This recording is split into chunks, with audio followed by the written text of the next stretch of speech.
اب خیال آیا کہ ہمارے محلے میں ایک گورکن ہے قبریں کھودنے والا، اس کی زندگی قبرستان میں گزری ہے، تو میں ذرا اس سے معلوم تو کروں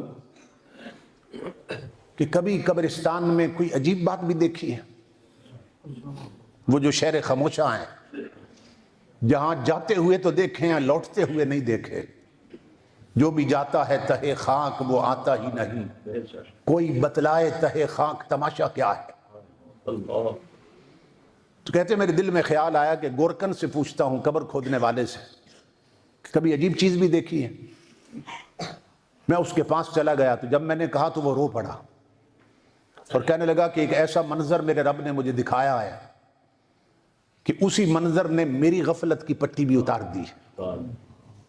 پہلے میں بھی غافل تھا، تو میں نے اسے کہا کہ کیا دیکھا ہے؟ کہنے لگا کہ میرا پیشہ ہے کہ میں 2-3 قبریں تیار رکھتا ہوں، پھر جن کا کوئی فوت ہو جائے وہ آ کے قبر مجھ سے خرید لیتے ہیں، اس کی کھدائی جو ہے اس کی مزدوری مجھے دے دیتے ہیں، اسی پر میری گزر اوقات ہو رہی ہے، تو میں 2-3 قبریں تیار رکھتا ہوں۔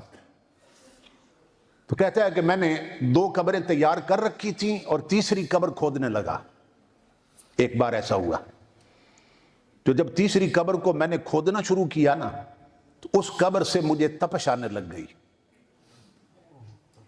حدت اور گرمی محسوس ہونے لگ گئی اس قبر سے۔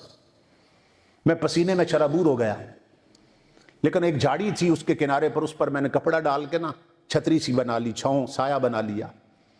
میں نے کہا جیسے بھی ہے اس قبر کو بھی تیار کر کے پھر سستاؤں گا اور آرام کروں گا۔ وہ کہتے ہیں وہ تیسری قبر بھی میں نے جیسے تیسے تیار کر دی۔ سامنے درخت کے سائے میں بیٹھا اپنے گاہک کا انتظار کر رہا تھا، جیسا کہ میرا معمول تھا۔ وہ کہتے ہیں اللہ کی عزت کی قسم میں نے دیکھا کہ آسمان سے 2 سوار اترے ہیں۔ سواریوں سے اتر کر پہلی جو قبر کھودی تھی نا میں نے، ایک اس کے سرانے کی طرف کھڑا ہوا، دوسرا پاؤں کی طرف کھڑا ہوا،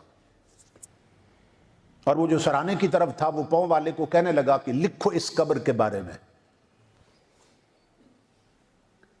اس نے کہا کیا لکھوں؟ اس نے کہا 12 میل لمبی لکھ دو